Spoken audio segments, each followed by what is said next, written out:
ರಾಜಣ್ಣ ಅವ್ರನ್ನ rebel star ಅಂತ ಹೇಳಿದ್ರು ಕೂಡ ತಪ್ಪಾಗ್ಲಿಕ್ಕಿಲ್ಲ. ಯಾಕೆಂದ್ರೆ ಕಾಂಗ್ರೆಸ್ನಲ್ಲಿ ಇದ್ಕೊಂಡು ಅವರ ಪಕ್ಷನೇ ಆಡಳಿತದಲ್ಲಿದೆ, ಅವರು ಕೂಡ ಸಚಿವರಾಗಿದ್ಕೊಂಡು ಯಾವ್ಯಾವ ರೀತಿಯಾಗೆಲ್ಲ ಮಾತನಾಡಿದ್ರು, ಆ ಮಾತೆ ಅವರಿಗೆ ಯಾವ ರೀತಿಯಾಗಿ ಮುಳ್ಳಾಯ್ತು ಎಲ್ರಿಗೂ ಗೊತ್ತಿರುವಂಥದ್ದೇ. ಅವರನ್ನ ಸಚಿವ ಸ್ಥಾನದಿಂದ ಕಿತ್ತಾಕೋ ಲೆವೆಲ್ಗೆ ಹೋಯ್ತು. ಅದು ರಾಜೀನಾಮೆ ಪಡ್ಕೊಂಡಿದ್ದಲ್ಲ, ಸಚಿವ ಸ್ಥಾನದಿಂದ ಕಿತ್ತಾಕೋ ಲೆವೆಲ್ಗೆ ಹೋಯ್ತು. ಆ ಸಂದರ್ಭದಿಂದಲೂ ಕೂಡ ಇನ್ನಷ್ಟು ವ್ಯಾಘ್ರ ರೀತಿಯಲ್ಲಿ ಅಂದ್ರೆ ಉಗ್ರವಾಗಿ ಮಾತನಾಡುವಂತ ಸರಣಿ ಮುಂದುವರೆದಿದೆ ರಾಜಣ್ಣ ಅವರದ್ದು. ಇದೇ ಸಂದರ್ಭದಲ್ಲಿ ಸಿದ್ದರಾಮಯ್ಯನವರ ಬಲಗೈ ಬಂಟ ರಾಜಣ್ಣ ಅವರನ್ನ ಡಿ.ಕೆ. ಶಿವಕುಮಾರ್ ಅವರು ಭೇಟಿಯಾಗಿರುವಂಥದ್ದು. ನಿಮ್ಗೆ ಗೊತ್ತಿದೆ ಡಿ.ಕೆ. ಶಿವಕುಮಾರ್ ಮತ್ತು ರಾಜಣ್ಣ ಅವರ ನಡುವಿನ ಆಪ್ತತೆ ಯಾವ ರೀತಿಯಾಗಿ ಇದೆ ಅನ್ನುವಂಥದ್ದು. ಈ ಸಂದರ್ಭದಲ್ಲಿ ಈ ಭೇಟಿನೇ ಈಗ ಕುತೂಹಲ ಕೆಡೆ ಮಾಡಿಕೊಟ್ಟಿದೆ. ಕಾಂಗ್ರೆಸ್ನಲ್ಲಿ ಜೋರಾಗ್ತಾ ಇರುವಂಥದ್ದು ರಾಜಕೀಯ. ಸಿಎಂ ಆಪ್ತ ರಾಜಣ್ಣ ಅವರನ್ನ ಭೇಟಿಯಾಗಿದ್ಯಾಕೆ ಡಿ.ಕೆ. ಶಿವಕುಮಾರ್? ಬದ್ಧ ಶತ್ರು ರಾಜಣ್ಣ ಭೇಟಿ ಹಿಂದಿನ ಮರ್ಮ ಆದ್ರೂ ಏನು? ಹಾಗಾದ್ರೆ ಯಾವ ಕಾರಣಕ್ಕೋಸ್ಕರ ಹೋಗಿದ್ರು, ಚರ್ಚೆಯನ್ನ ಮಾಡಿದ್ರು, ಅಂಥದ್ದೇನು ಚರ್ಚೆ ಆಯಿತು? ಸಮಯ ಸಂದರ್ಭ ರಾಜಕಾರಣದಲ್ಲಿ ತುಂಬಾ ಇಂಪಾರ್ಟೆಂಟು. ಸೊ ಆ ಸಮಯ ಸಂದರ್ಭ ಎಂಥದ್ದು? ಈ ಟೈಮ್ನಲ್ಲಿ ಕುರ್ಚಿಯ ಕಾಳಗ ನಡಿಬೇಕಾದ್ರೆ ರಾಹುಲ್ ಗಾಂಧಿಗೆ ರಾಜಣ್ಣ ಪತ್ರವನ್ನ ಬರೆದಿರುವಂಥದ್ದು. ಡಿ.ಕೆ.ಶಿಯನ್ನ ಟಾರ್ಗೆಟ್ ಮಾಡಿ ರಾಜಣ್ಣ ಪತ್ರವನ್ನ ಬರೆದಿದ್ದಾರೆ. ವೋಟ್ ಚೋರಿಗೆ ಡಿ.ಕೆ.ಶಿ ವೈಫಲ್ಯ ಅಂತನೂ ಕೂಡ ಅಲ್ಲಿ ಪ್ರಮುಖವಾಗಿ ಉಲ್ಲೇಖ ಆಗಿರುವಂಥದ್ದು. ಸಿದ್ದರಾಮಯ್ಯ ಅಹಿಂದ ಶಕ್ತಿ, ಅದರ ಬಗ್ಗೆನೂ ಕೂಡ ಉಲ್ಲೇಖ ಮಾಡಿದ್ದಾರೆ. ತಮ್ಮ ತಪ್ಪಿಲ್ಲ ಅಂತ ಉಲ್ಲೇಖಿಸಿ ಸುದೀರ್ಘ ಪತ್ರವನ್ನ ಬರೆದಿದ್ದಾರೆ. ಯಾಕೆ ಪತ್ರ? ಹೋಗಿ ಹೇಳ್ಬೋದಿತ್ತಲ್ಲ ಅಂತ ಅನ್ಕೊಳ್ಬೋದು ನೀವು. ಭೇಟಿಗೆ ಅವಕಾಶ ಸಿಗ್ತಾ ಇಲ್ಲ, ಸೊ ಹೀಗಾಗಿ ಪತ್ರದ ಮುಖೇನ ತಮ್ಮ ಅಳಲನ್ನ, ತಮ್ಮ ಆಕ್ರೋಶವನ್ನ, ವಾಸ್ತವನ್ನ ತಿಳಿಸ್ತಾ ಇದ್ದೇನೆ ಅಂತ ರಾಜಣ್ಣ ಪತ್ರ ಬರೆದಿದ್ದಾರೆ. ನ್ಯೂಸ್ 18ನಲ್ಲಿ ರಾಜಣ್ಣ ಪತ್ರದ ಎಕ್ಸ್ಕ್ಲೂಸಿವ್ ಆದಂಥ ಸುದ್ದಿಯನ್ನ ನಿಮ್ಮ ಮುಂದೆ ಇಡ್ತಾ ಇದೀವಿ. ಏನೇನು ಆಗ್ತಾ ಇದೆ ಕಾಂಗ್ರೆಸ್ನಲ್ಲಿ, ಆಂತರಿಕ ಬೆಳವಣಿಗೆಗಳು ಯಾವ ರೀತಿಯಾಗಿ ತಾರಕಕ್ಕೆ ಇರ್ತಾ ಇದೆ ಅಂತ. ಇನ್ನು ರಾಜಣ್ಣ ಡಿ.ಕೆ.ಶಿ ಭೇಟಿ ಭಾರಿ ಚರ್ಚೆಗೆ ಗ್ರಾಸವಾಗಿದೆ. ಈ ಬಗ್ಗೆ ಖುದ್ದು ರಾಜಣ್ಣ, ಡಿ.ಕೆ.ಶಿ ಸೇರಿದಂತೆ ಇತರ ಲೀಡರ್ಸ್ ಮಾತನಾಡಿದ್ದಾರೆ. ಯಾರ್ಯಾರು ಏನೇನು ಮಾತನಾಡಿದ್ರು ನೋಡೋಣ. ಹೌದು, ರಾಜಣ್ಣ ನಮ್ಮ ಶಾಸಕರು, ನಮ್ಮ ಜೊತೆ ಮಂತ್ರಿ ಆಗಿದ್ದವರು. ಭೇಟಿ ಮಾಡ್ತೇವೆ, ಸೌಹಾರ್ದತೆ ಭೇಟಿ ಮಾಡ್ತೇವೆ. ಎಲ್ಲರೂ ಕೊಲೀಗ್ಸ್, ಒಂದು ಪಾರ್ಟಿ ಅವರು, ನಮ್ಮ ಸರ್ಕಾರದಲ್ಲಿ ಕೆಲಸ ಮಾಡಿರೋರು, ಪಾರ್ಟಿಲಿ ಕೆಲಸ ಮಾಡಿರೋರು. ಏನ್ ನಮಗೂ ಯಾರಿಗೇನ್, ನನಗೆ ಯಾರ ಬಗ್ಗೆನೂ ಏನು ಭಿನ್ನಾಭಿಪ್ರಾಯ ಇಲ್ಲ. ನನಗೆ ಎಷ್ಟು ಆಪ್ತ ಅಂತ ನಿಮ್ಗೆ ಗೊತ್ತಿದ್ಯಾ? ಸಿಎಂಗೂ ಅವ್ರಿಗೂ ಸಂಬಂಧನೇ ಇಲ್ಲ. ನಾನು ಅವನ ಅಪೆಕ್ಸ್ ಬ್ಯಾಂಕ್ ಅಧ್ಯಕ್ಷ ಮಾಡಿದ್ದೀನಿ. ಈಗ ಸಿಎಂ ಅವ್ರಿಗೆ ಆಪ್ತ ಎಂತದ್ದು, ನನಗೂ ಆಪ್ತರೆ. ಯಾರು ಆಪ್ತರಿಲ್ಲ? ನಾನು ಸಿಎಂ ಆಪ್ತರಲ್ವಾ? ನಾವಿಬ್ರು ಬ್ರದರ್ಸ್ ತರ ಕೆಲಸ ಮಾಡ್ತೇಲ್ವಾ? ಇಲ್ಲ, ಅವತ್ತು ಹೆಂಗಿದ್ದು ಅದೇ stand. There is no change in the stand. ನಾನು ಇವಾಗಲೂ ಸಿದ್ದರಾಮಯ್ಯನವ್ರ ಪರಾನೆ ಹೇಳಿದ್ದೀನಲ್ಲ. ಏನೆಲ್ಲ ಹಿಂದೆ ಹೇಳಿದ್ದೀನಿ ಅದೆಲ್ಲ ಸ್ಟೇಟ್ಮೆಂಟ್ಗೂ even today I stand by that. There is no change. Is a president of the party, D K. Shivakumar. What is wrong in that? Is a president of the party. ಅಧಿಕಾರದಲ್ಲಿದ್ದಾಗ ನಾನು ಮಾಡದೆ, ಅವ್ರು ಮಾಡದೆ ಅನ್ನೋದು ಮುಖ್ಯ ಅಲ್ಲ. ಎಸ್.ಎಂ. ಕೃಷ್ಣ ಅವರು ಮುಖ್ಯಮಂತ್ರಿ ಇದ್ರು, ಅದರಿಂದ ಸರ್ಕಾರ ಮಾಡಿತ್ತು.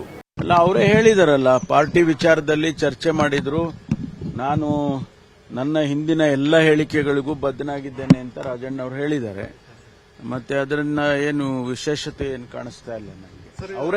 ಅವರೇ ಕ್ಲಾರಿಫೈ ಮಾಡಿದಾರಲ್ಲ ಯಾಕೆ ಭೇಟಿ ಮಾಡಿದ್ದೆ ಅನ್ನೋದನ್ನ ಅವರೇ ಕ್ಲಾರಿಫೈ ಮಾಡಿದ್ದಾರೆ. ಮತ್ತು ಅವರ ಸ್ಟ್ಯಾಂಡಿಗೆ ನಾನು ಬದ್ಧವಾಗಿದ್ದೇನೆ ಅಂತ ಕೂಡ ಹೇಳಿದ್ದಾರೆ.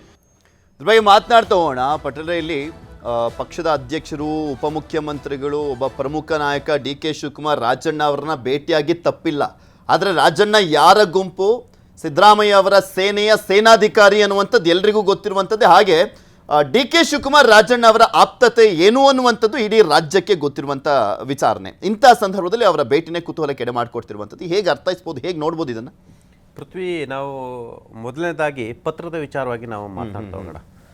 ನೀವು ಆ ಪತ್ರ ಬರೆದಿರ್ತಕ್ಕಂಥದ್ದು ರಾಹುಲ್ ಗಾಂಧಿ ಅವ್ರನ್ನ ಭೇಟಿಗೆ. ಆ ಪತ್ರ ಬರೆದಿರ್ತಕ್ಕಂಥದ್ದು ತನ್ನ ಪದವಿ ತೆಗಿಲಿಕ್ಕೆ ಕಾರಣ, ನನ್ನ ಮಂತ್ರಿ ಪದಚ್ಯುತಿಗೆ ಕಾರಣ ಯಾರು ಅನ್ನೋದನ್ನು ಪತ್ರದಲ್ಲಿ ವಿವರಿಸಿದ್ದಾರೆ. ನಿಮಗೆ ತಪ್ಪು ಮಾಹಿತಿಯನ್ನು ಕೊಟ್ಟಿದ್ದಾರೆ. ನಾನು ವೋಟ್ ಚೋರಿ ವಿಚಾರದಲ್ಲಿ ನಾನು ಹೇಳಿರ್ತಕ್ಕಂಥ ಹೇಳಿಕೆಗಳು, ಅದನ್ನು ಅರ್ಥೈಸುವ ರೀತಿ ಮತ್ತು ಅದನ್ನು ತಿರುಚಿ ನಿಮಗೆ ತಪ್ಪು ಮಾಹಿತಿ ಕೊಡುವ ಮುಖಾಂತರ ನನ್ನ ಪದಚ್ಯುತಿಗೆ ಅವರು ಕಾರಣ ಆಗಿದೆ, ಅವ್ರ ಮೇಲೂ ಕ್ರಮ ಕೈಗೊಳ್ಳಿ ಅಂತ ಹೇಳಿದ್ರು. ಯಾರು ವರದಿಯನ್ನು ಕೊಡಬೇಕು? ಪ್ರದೇಶ ಕಾಂಗ್ರೆಸ್ ಸಮಿತಿ ಅಧ್ಯಕ್ಷರು ವರದಿಯನ್ನು ಕೊಡಬೇಕು. ಮತ್ತೆ ಹೇಳಿದ್ದಾರೆ, ವೋಟ್ ಚೋರಿ ಪ್ರಕರಣ ಸಂಬಂಧಪಟ್ಟಾಗ ಹೇಳಿದ್ದಾರೆ, BLAಗಳನ್ನ ನೇಮಕ ಮಾಡ್ತಾರೆ, ಪಾರ್ಟಿಯವರು ಬ್ಲ್ಯಾಕ್ ಲೆವೆಲ್ ಏಜೆಂಟ್ಸ್ಗಳನ್ನ ಮಾಡ್ತಾರೆ. ಯಾರು ಹೊಣೆ? ಇದು BLAಗಳನ್ನ ನೇಮಕ ಮಾಡೋದು ಯಾರು? KPCC ಅಂದರೆ ಯಾರು? ಡಿ.ಕೆ. ಶಿವಕುಮಾರ್ ಅವರು. ಹಾಗಾಗಿ BLAಗಳು ಜವಾಬ್ದಾರಿಯುತವಾಗಿ ಕೆಲಸ ಮಾಡಿಲ್ಲ ಅಂದರೆ ಇವರು ನೇಮಕ ಮಾಡಿದಂಥ BLAಗಳು ಅಷ್ಟು 28 ಕ್ಷೇತ್ರ ಕಂಟ್ರೋಲ್ ಮಾಡಿಲ್ಲ. ಒಂದು ವೇಳೆ BLAಗಳು ಕರೆಕ್ಟಾಗಿ ಇದ್ದಿದ್ದರೆ ವೋಟ್ ಚೋರಿಯನ್ನು ತಡಿಬೋಯಿತು. ಈಗ ಸಾಮಾನ್ಯವಾಗಿ BLAಗಳು ಬ್ಲ್ಯಾಕ್ ಲೆವೆಲ್ ಏಜೆಂಟ್ಗಳೇನಿರುತ್ತೆ, ಯಾರೇ ಬಂದರೂ ಅವ್ರವ್ರ ಮುಖ ಪರಿಚಯ ಇದೆ, ರೌದಾ ಅಲ್ವಾ ಯಾರು ಎತ್ತ ಇರುತ್ತೆ. ಹಾಗಾಗಿ ಅವ್ರು ಹೇಳ್ತಾರೆ ಇನ್ನೂ 8ರಿಂದ 10 ಸೀಟ್ ನಾವು ಗೆಲ್ಬೋದಿತ್ತು, ಈಗ 9 ಅಲ್ವಾ 18 ಸೀಟ್ ಗೆಲ್ಲೋ ಚಾನ್ಸಸ್ ನಮಗಿತ್ತು. ಆ ಚಾನ್ಸಸ್ಗೆ ಸಿಗಲಿಲ್ಲ ಅಂತ ಕೇಳಿದ್ರೆ ಅದು ಯಾರು ಹೊಡೆ ಅಂತದ್ದು DK ಶಿವಕುಮಾರ್ ಅನ್ನೋ ದಾಟಿಯಲ್ಲಿ ಹೇಳಿರ್ತಕ್ಕಂಥ. ಆ ಮುಖಾಂತರಲ್ಲಿ ಇಡೀ ವೋಟ್ ಚೋರಿ ಪ್ರಕರಣದಲ್ಲಿ ನನ್ನನ್ನು ತಪ್ಪಿತಸ್ಥನ ಮಾಡಿ ನನ್ನ ಹೇಳಿಕೆಯನ್ನು ತಿರುಚಿ ನನ್ನನ್ನು ಪದವಿಯಿಂದ ಮಂತ್ರಿ ಸ್ಥಾನದಿಂದ ತೆಗೆಯುವ ಉದ್ದೇಶದಿಂದ ತಪ್ಪು ಮಾಹಿತಿಯನ್ನು ಕೊಟ್ಟಿದ್ದಾರೆ. ಹಾಗಾಗಿ ನಾನು ನಿಮಗೆ ಏನಾಗಿದೆ ಅನ್ನೋ ರೀತಿಯಲ್ಲಿ ಒಂದಷ್ಟು ದಾಖಲೆ ಸಮೇತ ಮಾಧ್ಯಮದಲ್ಲಿ ಇವರು ಮಾತನಾಡಿದ್ದು, ಮಾಧ್ಯಮದಲ್ಲಿ ಬಂದಿದ್ದು ಎಲ್ಲವನ್ನು ಕೂಡ ಅವರಿಗೆ ಕಳಿಸ್ಕೊಟ್ಟಿರ್ತಕ್ಕಂಥ ಮತ್ತು ಭೇಟಿಗೆ ಕೇಳಿರ್ತಕ್ಕಂಥ. ಅಟ್ ದ ಸೇಮ್ ಟೈಮ್ ಅವರು ಅಲ್ಲಿ ಪ್ರಮುಖವಾಗಿ ಒಂದು ಉಲ್ಲೇಖವನ್ನು ಮಾಡಿದ್ದಾರೆ. 2013 ಮತ್ತು 2023ರಲ್ಲಿ ಕಾಂಗ್ರೆಸ್ ಪಕ್ಷ ಅಧಿಕಾರಕ್ಕೆ ಬರಲಿಕ್ಕೆ ಕಾರಣ ಸಿದ್ದರಾಮಯ್ಯನವರು, ಅಹಿಂದ ನಾಯಕ ಸಿದ್ದರಾಮಯ್ಯನವರ ಶ್ರಮ ಮತ್ತು ಕಾಂಗ್ರೆಸ್ ಪರವಾಗಿರ್ತಕ್ಕಂಥ OBC ಸಮುದಾಯ ಅಂದರೆ ಪರಿಶಿಷ್ಟ ಜಾತಿ, ಪರಿಶಿಷ್ಟ ಪಂಗಡ, ಅಲ್ಪಸಂಖ್ಯಾತರು ಮತ್ತು ಸಣ್ಣ ಜಾತಿಗಳು, ಇತರೆ ಹಿಂದುಳಿದ ಸಮುದಾಯದನ್ನು ಎಲ್ಲರನ್ನೂ ಒಗ್ಗೂಡಿಸಿ ಎಲ್ಲರನ್ನೂ ಒಂದೇ ದೋಣಿಯಲ್ಲಿ ಕರ್ಕೊಂಡೋಗಿ ಕಾಂಗ್ರೆಸ್ಗೆ ಅವು ಮತಗಳಾಗಿ ಪರಿವರ್ತಿಸಿ ಅವರು ಕಾಂಗ್ರೆಸ್ ಪಾರ್ಟಿ ಅಧಿಕಾರಕ್ಕೆ ತರುವಲ್ಲಿ ಯಶಸ್ಸಾಗಿದ್ದಾರೆ ಅನ್ನೋ ಒಂದು ಪತ್ರದಲ್ಲಿ ಉಲ್ಲೇಖವನ್ನು ಮಾಡಿದ್ದಾರೆ. Is a big Ahinda leader ಅನ್ನೋದು ಮೆನ್ಷನ್ ಮಾಡಿದ್ದಾರೆ. ಆ ಮುಖಾಂತರ ಪಕ್ಷಕ್ಕಾಗಿ ನಾನು ದುಡಿದಿದ್ದೀನಿ, ಪಕ್ಷಕ್ಕಾಗಿ ತ್ಯಾಗ ಮಾಡಿದ್ದೀನಿ ಮತ್ತು ನನ್ನಿಂದಲೇ ಪಕ್ಷ ಅಧಿಕಾರಕ್ಕೆ ಬಂತು ಅಂತೇನು DK ಶಿವಕುಮಾರ್ ಅವರು ಮತ್ತು ಅವರ ಆಪ್ತರ ಈ ಹೇಳಿಕೆಗಳಿತ್ತು. ಆ ಹೇಳಿಕೆಗೆ ಪತ್ರದಲ್ಲಿ ತಿರುಗೇಟನ್ನು ಕೊಟ್ಟಿರ್ತಕ್ಕಂಥದ್ದು ಮತ್ತು ಭೇಟಿಗೂ ಕೂಡ ಅವರು ಸಮಯವನ್ನು ಕೇಳಿರ್ತಕ್ಕಂಥದ್ದು. ಆ ಮುಖಾಂತರ ಬಹುಶಃ ಪತ್ರ ಎಲ್ಲ ಭಾಗವೂ ನಮಗೆ ತಲುಪಿಲ್ಲ.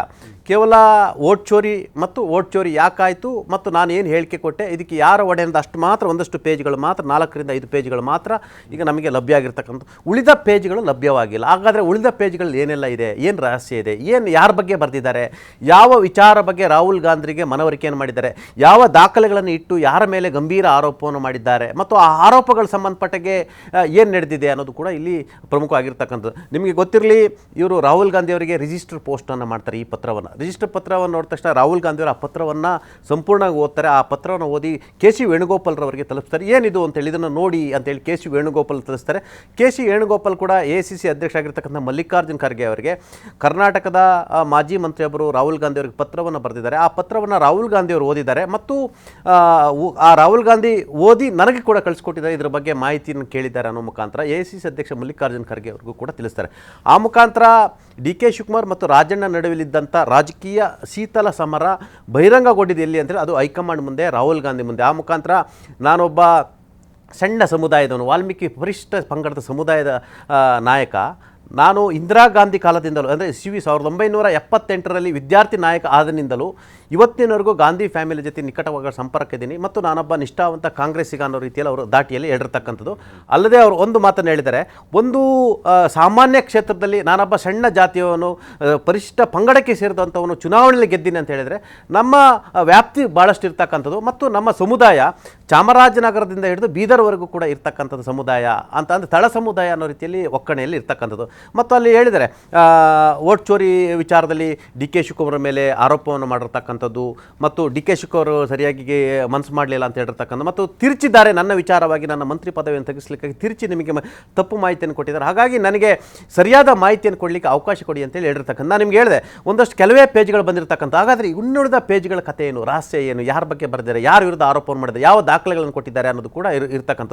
ಸಾಮಾನ್ಯವಾಗಿ ಸಾವಿರಾರು ಪತ್ರಗಳು ರಾಹುಲ್ ಗಾಂಧಿಗೆ ಬರೀತಾರೆ, ಆದರೆ ಈ ಪತ್ರವನ್ನು ರಾಹುಲ್ ಗಾಂಧಿ ಓದಿದ್ದಾರೆ ಅನ್ನೋದು ಕೂಡ ಚರ್ಚೆ ಆಗ್ತಿರ್ತಕ್ಕಂಥ. ಅಟ್ ದ ಸೇಮ್ ಟೈಮ್ ಈಗ ಕಳೆದ ಎರಡು ದಿನದಲ್ಲಿ 2 ಬಾರಿ DK ಶಿವಕುಮಾರ್ ಅವರು ರಾಜಣ್ಣ ಅವ್ರನ್ನ ಭೇಟಿಯಾಗಿರ್ತಕ್ಕಂಥದ್ದು. ಒಂದು ಕಡೆ ಅಪೆಕ್ಸ್ ಬ್ಯಾಂಕ್ ಪಾಲಿಟಿಕ್ಸ್ ಇರ್ತಕ್ಕಂಥದ್ದು, ಇಲ್ಲ ಒಂದು ಕಡೆ ಅವರ ಸಂಬಂಧಿ ರವಿ ಅವರನ್ನ ಅಪೆಕ್ಸ್ ಬ್ಯಾಂಕ್ ಅಧ್ಯಕ್ಷರು ಮಾಡಲಿಕ್ಕೆ ಹೊರಟಿದ್ದಾರೆ, ಹಾಗಾಗಿ ರಾಜಣ್ಣವರ ಸಹಕಾರ ಕೇಳಿದ್ದಾರೆ ಅಂತ ಹೇಳ್ತಿರ್ತಕ್ಕಂಥದ್ದು. ಮತ್ತೊಂದು ಬೇರೆ ಬೇರೆ ರಾಜಕೀಯ ವಿಚಾರಗಳಿರ್ತಕ್ಕಂಥದ್ದು. ಈಗ ರಾಜಣ್ಣವ್ರು ಹೇಳಿದ್ರು ನನ್ನ ಸ್ಟ್ಯಾಂಡ್ ನಾನು ಸಿದ್ದರಾಮಯ್ಯ ಅನ್ನೋ ಮುಖಾಂತರ ಅವ್ರ ಹೇಳಿಕೆಯಲ್ಲಿ ಗೊತ್ತಾಗುತ್ತೆ ಇವರು ನನ್ನ ಪರವಾಗಿ ನೀನು ನನ್ನ ಬೆನ್ನಿಗೆ ನಿಲ್ಲಿ, ನಾನು ಮುಖ್ಯಮಂತ್ರಿ ಆಗ್ತೀನಿ, ನೀವೆಲ್ಲ ಬೆಂಬಲ ಕೊಡಿ ಅನ್ನೋ ಮುಖಾಂತರ ಮನವಿಯನ್ನು ಮಾಡಿರ್ತಕ್ಕಂಥದ್ದು. ಎಲ್ಲ ಒಂದು ಕಡೆ ಹೈಕಮಾಂಡ್ DK ಶಿವಕುಮಾರ್ಗೆ ಹೇಳಿರ್ಬೋದು, ನಿಮ್ಮನ್ನು ನಾವು ಮಾಡ್ತೀವಿ ಇಲ್ಲ ಅಂತಲ್ಲ, ಎಲ್ಲರ ಬೆಂಬಲವನ್ನು ಪಡೆದುಕೊಳ್ಳಿ. ಈಗ ನಿಮಗೆ ಸೀನಿಯರ್ಸ್ ಎಲ್ಲ ವಿರೋಧ ಮಾಡಿಕೊಂಡು, ಸಿದ್ದರಾಮಯ್ಯ ವಿರೋಧ ಮಾಡ್ಕೊಂಡು ಒಬ್ಬರು ಮುಖ್ಯಮಂತ್ರಿ ಮಾಡಲಿಕ್ಕೆ ಸಾಧ್ಯ ಇಲ್ಲ. ಯಾಕಂತ ಹೇಳಿದ್ರೆ ಕಾಂಗ್ರೆಸ್ ಇವತ್ತು ಸರಿ ಆಯಿತು, ಕಾಂಗ್ರೆಸ್ ಏಕಾಏಕಿ ಸಿದ್ದರಾಮಯ್ಯ ಇಳಿಸ್ಬೋದು, ಆದರೆ ಅದರ ಪರಿಣಾಮಗಳು, ರಾಜಕೀಯ ಪರಿಣಾಮಗಳು ಅಷ್ಟು ಸುಲಭ ಅಲ್ಲ. ಯಾಕಂತೇಳಿ ನಿಮಗೆ ಪಾರ್ಟಿ ಕಟ್ಟೋದು ಭಾರಿ ಕಷ್ಟ, ನಿಮಗೆ ಮತದಾರನ ಮತ್ತೆ ಓಲೈಸಿ ಕರ್ಕೊಬರೋದು ಕಷ್ಟ ನಿಮ್ಗೆ. ಹಾಗಾಗಿ ಇವತ್ತು ಕೇಂದ್ರದಲ್ಲಿ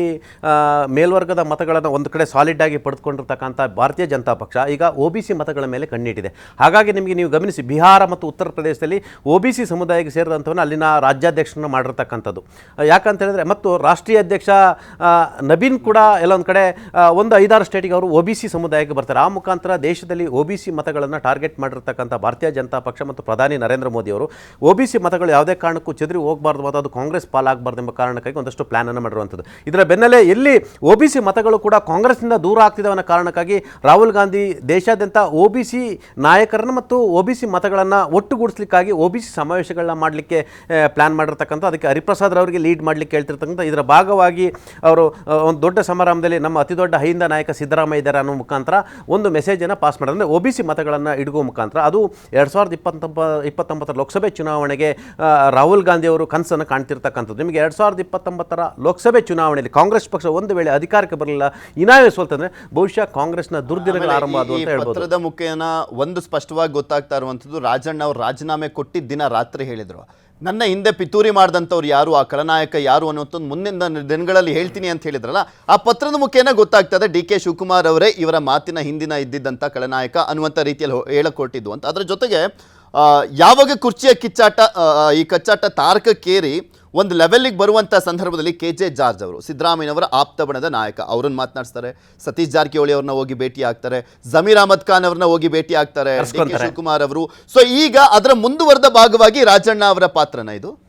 ಅಫ್ಕೋರ್ಸ್ ಈಗ ಪತ್ರವನ್ನು ರಾಜಣ್ಣ ಕಡೆಯವರಿಗೆ ಬಿಡುಗಡೆ ಮಾಡಿರ್ತಕ್ಕಂಥದ್ದು, ಈಗ ಮಾಧ್ಯಮಗಳಿಗೆ ಬೇರೆ ಬೇರೆ ಅವರ ಸೋರ್ಸ್ ಮುಖಂಡ ಬಿಡುಗಡೆ ಹಿಂದೆ ನಾನು ಯಾವತ್ತೂ ಕೂಡ DK ಶಿವಕುಮಾರ್ ಪರವಾಗಿಲ್ಲ ಎಂಬ ಸಂದೇಶವನ್ನು ರಾಜ್ಯದ ಜನತೆಗೆ ಅವ್ರು ಮೆಸೇಜ್ ಮಾಡೋಕೆ, ಈಗ DK ಶಿವಕುಮಾರ್ ಭೇಟಿ ಆದರು, ಎಲ್ಲ ಒಂದು ಕಡೆ ರಾಜಣ್ಣ DK ಶಿವಕುಮಾರ್ ಮುಲಾಖತ್ ಆಯಿತು, ಎಲ್ಲ ಒಂದು ಕಡೆ ಒಳಗಿನೊಳಗೆ ರಾಜಕೀಯ ಸ್ಟಾರ್ಟ್ ಮಾಡ್ತಾ ಒಂದು ಮೆಸೇಜ್ ಹೋಗ್ತಿತ್ತು. ಆ ಡೇ ಒನ್ನಿಂದಲೂ ಕೂಡ DK ಶಿವಕುಮಾರ್ ಅವ್ರನ್ನ ವಿರೋಧ ಮಾಡ್ಕೊಂಡು ಬಂದಿರ್ತಕ್ಕಂಥ ರಾಜಣ್ಣಗೆ ಭವಿಷ್ಯದ ದಿನಗಳಲ್ಲಿ ಎಲ್ಲ ಒಂದು ಕಡೆ ಇದು ಬೇರೆ ರೀತಿ ಮೆಸೇಜ್ ಹೋಗುತ್ತೆ ಅನ್ನೋ ಕಾರಣಕ್ಕೆ ಈ ಪತ್ರ ಕೂಡ ಲೀಕ್ ಆಗಿರ್ತಕ್ಕಂಥದ್ದು. ಆ ಪತ್ರದಲ್ಲಿ ತಾವು ನೀವು ಗಮನಿಸ್ಬೋದು, ಓಟ್ ಚೋರಿ ಪಾತ್ರದಲ್ಲಿ DK ಶಿವಕುಮಾರ್ದು ಇದೆ ಅನ್ನೋ ಮುಖಾಂತರ DK ಶಿವಕುಮಾರ್ ವಿರುದ್ಧನೇ ಚಾರ್ಜ್ ಶೀಟನ್ನು ಮಾಡಿರ್ತಕ್ಕಂಥ. ಮತ್ತು BLA ನೇಮಕಗಳಲ್ಲಿ ಕೂಡ ಸರಿಯಾಗಿ ಮಾಡಿಲ್ಲ. DK ಶಿವಕುಮಾರ್ ಸರಿಯಾಗಿ ಇದನ್ನು ಮಾಡಿದರೆ, ಇದನ್ನು ತಡೆ ಹಿಡಿದಿದ್ರೆ ನಾವು 7ರಿಂದ 8 ಸೀಟನ್ನು ಗೆಲ್ಲಬೋದಿತ್ತು, ರಾಹುಲ್ ಗಾಂಧಿ ಕೈ ಇನ್ನಷ್ಟು ಬಲಪಡಿಸ್ಬೋದಿತ್ತು ಅನ್ನೋ ರೀತಿಯಲ್ಲೇ ಮಾಡಿರುವಂಥದ್ದು. ಅಟ್ ದ ಸೇಮ್ ಟೈಮಲ್ಲಿ ಸಿದ್ದರಾಮಯ್ಯ ಪರವಾಗಿ ಕೂಡ ಬ್ಯಾಟಿಂಗನ್ನು ಮಾಡಿರ್ತಕ್ಕಂಥ, is a one and only unquestionable AHINDA leader ಅನ್ನೋದನ್ನು ಮೆಸೇಜನ್ನು ಪಾಸ್ ಮಾಡಿರುವಂಥದ್ದು. ಮತ್ತು ನನ್ನ ಮಂತ್ರಿಗಿರಿ ತೆಗಿಲಿಕ್ಕೆ ಏನು ಹುನ್ನಾರ ನಡೀತು ಅನ್ನೋದು ಕೂಡ ಹೇಳಿರ್ತಕ್ಕಂಥದ್ದು. ಆ ಮುಖಾಂತರ ಇಲ್ಲಿ ನೇರವಾಗಿ DK ಶಿವರಿಗೆ ಟಾರ್ಗೆಟ್ ಮಾಡಿರ್ತಕ್ಕಂಥ ರಾಜಣ್ಣವರು ಪತ್ರ ಬರೆದಿರ್ತಕ್ಕಂಥದ್ದು. ಹಾಗೆ ನೋಡಿದರೆ ರಾಜಣ್ಣ ಆ ಹೇಳಿಕೆಯನ್ನು ಕೊಟ್ಟರು, ಎಲ್ಲ ಒಂದು ಕಡೆ ಓಟ್ ಚೋರಿ ವಿಚಾರದಲ್ಲಿ ಅವತ್ತಿನ ಹೇಳಿಕೆ ಇದೆಯಲ್ಲ, ಅದು ರಾಹುಲ್ ಗಾಂಧಿಗೆ ಪರೋಕ್ಷವಾಗಿ ವಿರುದ್ಧವಾಗಿದ್ದಂಥ ಹೇಳಿಕೆ. ಜೊತೆಗೆ ಅಟ್ ದ ಸೇಮ್ ಟೈಮ್ ಮೋದಿಯವ್ರಿಗೂ ಕೂಡ ಅವರು ಅಟ್ಯಾಕ್ ಮಾಡ್ತಾರೆ.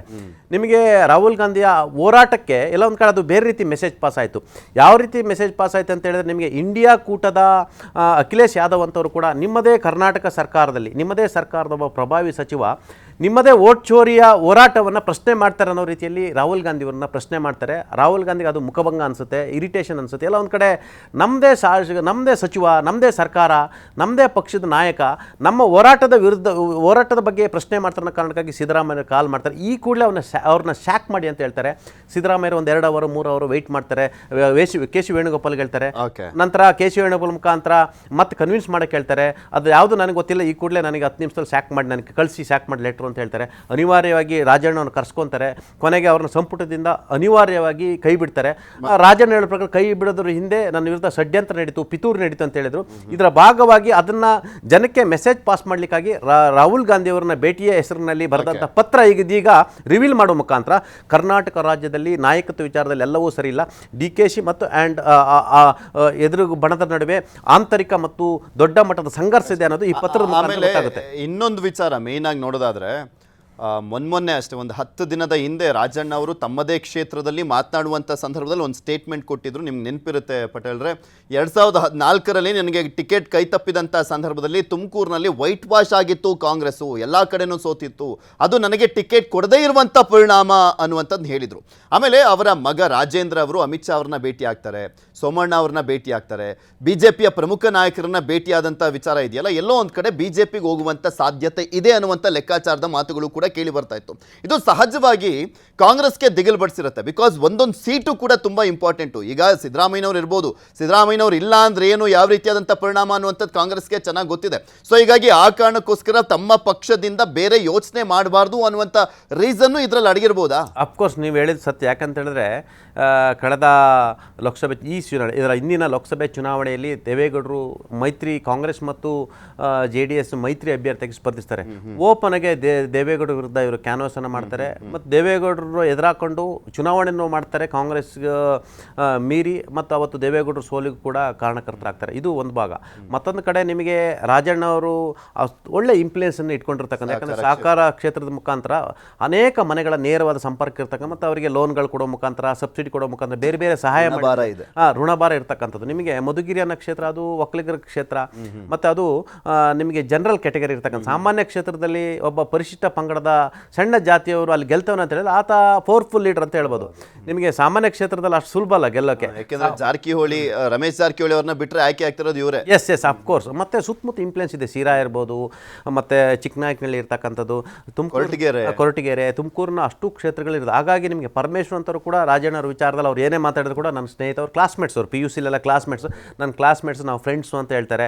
ಮತ್ತು ಜಯಚಂದ್ರ ಅಂತವರು ಕೂಡ ರಾಜಣ್ಣರ ಮೇಲೆ ಅಸಹನೆ ಇದ್ರೂ ಕೂಡ ಬಹಿರಂಗವಾಗಿ ತೋರಿಸ್ಕೊಳ್ಳಲ್ಲ. ಅನೇಕ ನಾಯಕರು ಬಹಿರಂಗವಾಗಿ ತೋರಿಸಲ್ಲ. ಯಾಕಂದರೆ ರಾಜಣ್ಣ ಮನಸ್ಸು ಮಾಡಿದ್ರೆ ನಮ್ಮನ್ನು ಸೋಲಿಸ್ಬೋದು, ಗೆಲ್ಲಿಸ್ತಿದ್ರು ಕೂಡ ಸೋಲ್ಸೋ ಕೆಪಾಸಿಟಿ ಇದೆ ಅನ್ನೋದು. ಆದರೆ ಈ ಪತ್ರವನ್ನು ನೋಡಿದ್ರೆ ನೇರವಾಗಿ ಎಲ್ಲೊಂದು ಕಡೆ DK ಶಿವಕುಮಾರ್ ಅವ್ರನ್ನ ಟಾರ್ಗೆಟ್ ಮಾಡ್ದಂಗಿದೆ, ಎಲ್ಲೊಂದು ಕಡೆ DK ಶಿವಕುಮಾರ್ ವಿರುದ್ಧದ ಪತ್ರ ಅಂತ ಹೇಳ್ಬೋದು.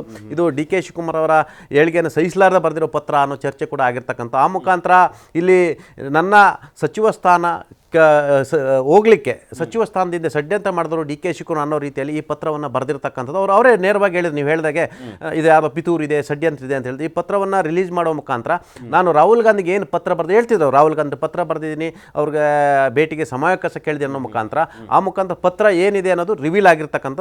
ಬಹುಶಃ ಇದು ಕರ್ನಾಟಕ ಕಾಂಗ್ರೆಸ್ನಲ್ಲಿ ಈಗ ನಿನ್ನೆ ಕಳೆದ 2 ದಿನಗಳಿಂದ 2 ಬಾರಿ ಭೇಟಿಯಾದರು. ಎಲ್ಲ ಒಂದು ಕಡೆ ಒಂದಷ್ಟು ಸಮಾಧಾನ ಮಾಡೋ ಪ್ರಯತ್ನವನ್ನು DK ಶಿವಕುಮಾರ್ ಮಾಡಿದ್ರು. ಇಬ್ಬರು ಮುಲಾಖತ್ ಆಗುವಂತ ಮಾಡಿದ್ರು, ಮಾಡುವಂತ ಪ್ರಯತ್ನ ಏನೋ ಮಾಡಿದ್ರು, ಇಲ್ಲ ಅಂತಲ್ಲ. ಆದ್ರೆ ಬಂದ್ ಕೊಟ್ಟಂತ ಒಂದ್ ಸ್ಟೇಟ್ಮೆಂಟ್ ಎಡವಟ್ ಮಾಡ್ಕೊಂಡ್ಬಿಟ್ರ ಅಂತ, ನಾನೇ ಅಪೆಕ್ಸ್ ಬ್ಯಾಂಕ್ ಅಧ್ಯಕ್ಷ ಮಾಡಿದ್ದು ಅನ್ನೋದು ಎಡವಟ್ ಮಾಡ್ಕೊಂಡ್ಬಿಟ್ರ. ಅದಕ್ಕೆ ಸಿದ್ದರಾಮಯ್ಯನವರೇ ಟಾಂಗ್ ಕೊಟ್ರು. ಅಲ್ರಿ SM ಕೃಷ್ಣ ಸರ್ಕಾರ ಇದ್ದಿದ್ದು ಮಾಡ್ತು, ನಾನು ಅನ್ನೋದಲ್ಲ ಅಂತೇನೋ ಮಾತನಾಡ. ಹೌದೌದು, ಅದು ಮೆಸೇಜನ್ನು ಪಾಸ್ ಮಾಡೋದು ಸಿದ್ದರಾಮಯ್ಯ. SM ಕೃಷ್ಣ ಸರ್ಕಾರ ಇತ್ತು, ಮಾಡಿದ್ರು, ಅವರಿಗೆ ಇವರು ಅದಕ್ಕೆ ಅರ್ಹ ವ್ಯಕ್ತಿ ಇದ್ರು, ಹಾಗಾಗಿ ಮಾಡಿದ್ರು ಅನ್ನೋ ಒಂದು ಮೆಸೇಜ್ ಪಾಸ್ ಮಾಡಿದ್ರು. ಅಟ್ ದ ಸೇಮ್ ಟೈಮ್ ಅವರು ಈ ಪತ್ರ ರಿಲೀಸ್ ಆಗೋ ಮುಖಾಂತರ, ಈ ಪತ್ರ ಮಾಧ್ಯಮಗಳಿಗೆ ಸೋರಿಕೆ ಆಗೋ ಮುಖಾಂತರ ನನ್ನ ಮತ್ತು DK ನಡುವೆ ಸರಿ ಇಲ್ಲ. ನಾನು ನೇರವಾಗಿ DK ಶಿವಕುಮಾರ್ ವಿರುದ್ಧವೇ ರಾಹುಲ್ ಗಾಂಧಿಗೆ ಪತ್ರವನ್ನು ಬರೆದು ಭೇಟಿಗೆ ಸಮಯಾವಕಾಶ ಕೇಳಿದ್ದೀನಿ. ಮತ್ತು ವೋಟ್ ಚೋರಿ ವಿಚಾರದಲ್ಲಿ DK ಶಿವಕುಮಾರ್ ಪಾತ್ರ ಏನು, ಮತ್ತು DK ಶಿವಕುಮಾರ್ ಇದರಲ್ಲಿ ತಪ್ಪು ತಿಳುವಳಿಕೆಯನ್ನು, ತಪ್ಪು ಮಾಹಿತಿಯನ್ನು ಕೊಡೋ ಮುಖಾಂತರ ನನ್ನ ಸಚಿವ ಸ್ಥಾನ ಪತ್ರ ಬಂದಿದ್ದ ರೀಸನ್ ಇಷ್ಟೇ. DK ಶಿವಕುಮಾರ್ ರಾಜಣ್ಣ ಅವ್ರನ್ನ ಭೇಟಿಯಾಗಿದ್ದು ಅವರ ನಡುವೆ ಆಪ್ತತೆ ಅನ್ನುವಂಥದ್ದಿಲ್ಲ. ಅವ್ರು ಏನೇ ಭೇಟಿ ಆಗಿದ್ರು ಜಸ್ಟ್ ಸುಮ್ಮನೆ ಶಾಸ್ತ್ರಕ್ಕೆ ಅಷ್ಟೇ ಅನ್ನುವಂಥದ್ದನ್ನ ತೋರಿಸ್ಬೇಕಾಗಿದೆ. Yes, of course. ಓಕೆ.